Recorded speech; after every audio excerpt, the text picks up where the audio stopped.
Today I'll be chairing a panel with the Data Protection Commissioner Helen Dixon and the newly appointed Online Safety Commissioner Niamh Hodnett. We'll be discussing the new laws and regulations governing illegal content and harmful online content, which have been introduced by the Online Safety and Media Regulation Act and by the Digital Services Act. So the regulation of content online is one of the major reforms of this decade. It brings into focus a number of pieces of legislation, policy papers and initiatives that have been introduced both at domestic and a European level.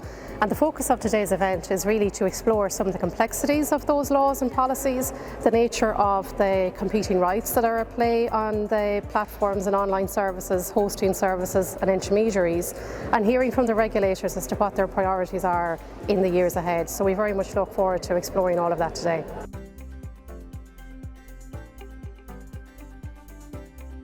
So we're going to be talking about content moderation programs. Many organizations in this room have very well developed content moderation programs, but ultimately they're quite self-regulated and voluntary except for certain areas. So the DSA is actually quite helpful. It's going to set rules and procedures that ultimately providers can employ instead of having kind of develop the rules themselves. So we'll be talking a little bit about that today.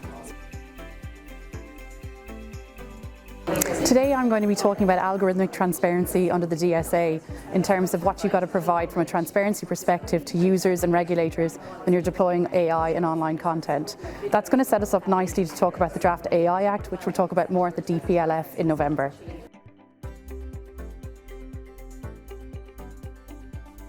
So in terms of the nature and scope of powers that are going to be available to Commission Niamh under the Online Safety and Media Regulation Act, I think it's helpful to think about these powers in the context of the regulatory journey that entities will go on. So information gathering by the regulator to determine if an infringement has occurred. The next stage then of the regulatory journey, Commission Niamh has gathered its information and wants to make a decision. What I think is interesting here is that the OSMRA provides for a particular statutory standard for Commission Niamh to make its decisions.